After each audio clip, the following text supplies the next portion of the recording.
Hola, nosotros somos el equipo número 13 de la materia de fisiopatología y el tema a explicar es la insuficiencia renal en un paciente con diabetes. El equipo está conformado por Belén de Velázquez, Ángel Gallegos y Miriam Centeno. El objetivo es dar a conocer de forma general el funcionamiento del riñón, también explicar cómo éste se ve afectado cuando una persona presenta diabetes, las pruebas de diagnóstico y el posible tratamiento.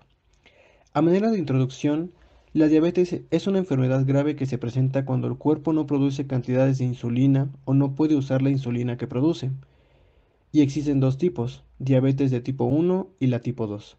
La insulina es una hormona que permite el paso de la glucosa hacia el interior de la célula y que ésta puede entrar en procesos metabólicos para la obtención de energía. Cuando la glucosa no puede entrar en la célula, permanece en la sangre, haciendo que los niveles plasmáticos vayan aumentando. Según varias bibliografías, una persona puede considerarse con diabetes cuando los niveles superan los 126 miligramos sobre decilitro. Los riñones son órganos esenciales que, además de actuar de modo de filtro eliminando productos metabólicos y toxinas, participan en el control integrado del líquido extracelular, del equilibrio electrolítico y del equilibrio ácido-base. Producen hormonas como el calcitriol o la eritropoyetina, y en ellos se activan metabolitos como la enzima renina. La fisiología renal está ligada a la estructura del aparato excretor renal. Esta está diseñada para mantener un flujo unidireccional, es decir, que para la producción de orina se inicia, bueno, la formación se inicia en los riñones, que son los órganos principales del sistema. De ahí pasa a los uréteres y después a la vejiga urinaria para su almacenamiento, y posteriormente a la uretra para que pueda ser eliminada. Para que los riñones puedan llevar a cabo sus actividades, cuentan con una vascularización muy significativa y tienen aproximadamente el 20% del gasto cardíaco, además de una alta inervación. En un corte sagital del riñón pueden observarse las estructuras que conforman el órgano y que clásicamente se conocen como corteza y médula. La médula se divide entre 8 y 10 masas de tejido en forma de cono llamadas pirámides renales. La base de cada pirámide se origina en el borde entre la corteza y termina en la pápila, que se proyecta en el espacio de la pelvis renal. El borde externo de la pelvis renal se divide en los cálices mayores, que conforme van descendiendo se dividen en los cálices menores, que recogen la orina de los túbulos de cada papila. Ahora bien, a nivel microscópico se establece una unidad funcional renal que es la nefrona. Cada riñón humano contiene alrededor entre 800.000 y 1 millón de nefronas, las cuales son capaces de formar la orina. Cada nefrona está formada por un agrupamiento de vasos capilares llamado glomérulo, por el cual se filtran grandes cantidades de líquido desde la sangre. Después pasan a los túbulos, donde se llevan a cabo procesos de secreción y reabsorción. Los riñones procesan un volumen enorme de sangre cada día. Cada minuto, el flujo sanguíneo que llega a los glomérulos renales es de unos 1.200 mililitros de sangre. De estos, 650 mililitros corresponden a plasma sanguíneo, y de este, una quinta parte aproximadamente será filtrado en el glomérulo. Esto implica que cada 24 horas los riñones filtran más de 60 veces todo el plasma sanguíneo. Desde una perspectiva funcional, la formación de la orina se inicia en la cavidad del glomérulo, donde se lleva a cabo la formación del ultrafiltrado. La filtración glomerular es un proceso pasivo.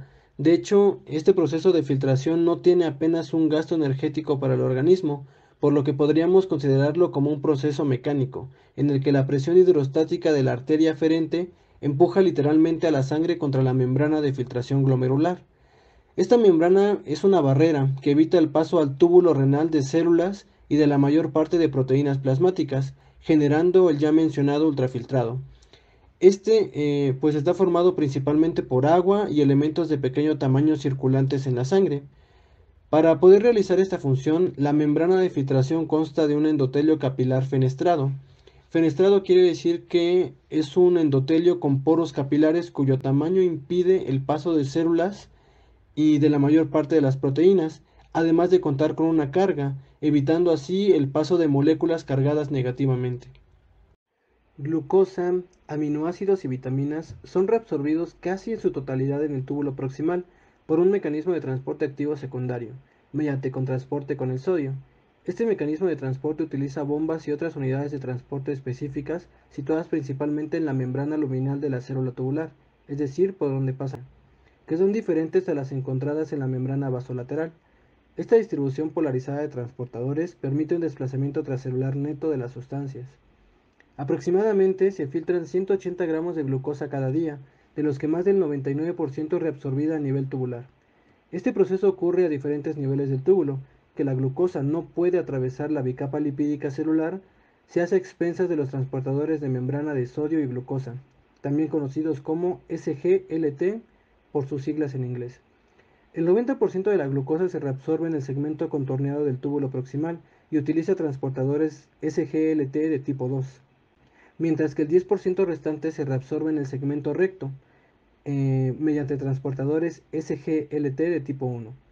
Como indica su nombre, estos transportadores son proteínas situadas en la membrana luminal de las células tubulares, que utilizan el movimiento de sodio por gradiente electroquímico para que la glucosa pueda penetrar. La unión del sodio que estaba al interior de la célula SGLT genera un cambio de conformación en el transportador que permite la unión de la glucosa al mismo. El sodio saldrá de la célula por gradiente electroquímico para permitir que la glucosa pueda penetrar.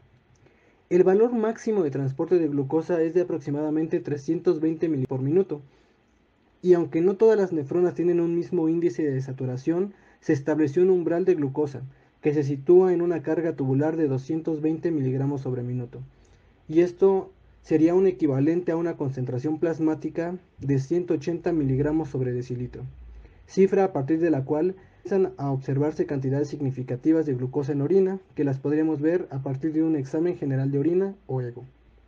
¿Qué es la insuficiencia renal? Esto significa que los riñones ya no funcionan lo suficientemente bien como para realizar las funciones correspondientes y como resultado se presentan otros problemas de salud.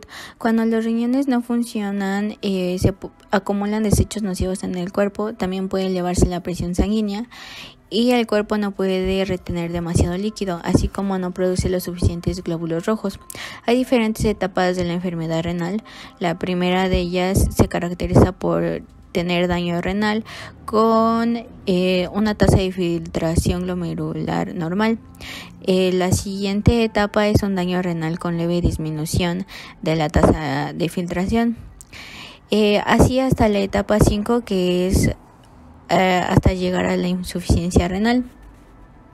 Después tenemos que no todos los casos de daño renal son originados por la diabetes, sino estas afecciones pueden estar relacionadas con otras enfermedades. La nefropatía diabética es una complicación grave de la diabetes tipo 1 y tipo 2. Pues tenemos de qué manera deteriora los riñones la diabetes. Aquí las unidades de filtración del riñón poseen una gran cantidad de vasos sanguíneos. Con el tiempo, los niveles altos de azúcar en la sangre pueden hacer que estos vasos se estrechen y se destruyan. También la diabetes puede provocar daños en los nervios del cuerpo. Los nervios transportan mensajes entre el cerebro y otras partes del cuerpo, entre ellos la vejiga, informándole al cerebro el momento en el que la vejiga está llena. Pero si los nervios de la vejiga están dañados, es posible que no reconozca cuando está llena la vejiga. De ahí tenemos que si la orina permanece mucho tiempo en la vejiga, puede provocar una infección en las vías urinarias debido a la presencia de bacterias y pequeños microorganismos parecidos a gérmenes que pueden provocar diversas enfermedades. Para el tratamiento de la insuficiencia renal que provoca la diabetes podemos tener varios tratamientos. Primero debemos mantener la hemoglobina glucosilada menor a 7. Por eso se pide que se tenga un control de la glucemia. Anudado a esto, el control de la presión arterial también es un factor importante. Para tener un control de la presión arterial se le puede hacer la inhibición de la angiotensina, que constituye la terapia de primera línea, ya que son los antihipertensivos de elección. Se reduce la presión arterial y ralentiza la progresión de la nefropatía diabética. También la mayoría de los pacientes deben recibir diuréticos, además de los inhibidores con una dosis baja, y también podemos administrar fármacos bloqueantes de calcio como el diltiazem y verapamilo, que son unos antiproteinúricos y renoprotectores que pueden usarse si la proteinuria no se disminuye cuando ya se tiene una presión arterial correcta. Otros tratamientos pueden ser la restricción de proteínas en la dieta, que se recomienda que solo se consuma de 0.8 a 1.2 0.8 a 1.2 gramos de proteína por día. Se puede recomendar suplementos de vitamina D y para cuando ya se tiene una enfermedad renal terminal se recomienda el trasplante de riñón.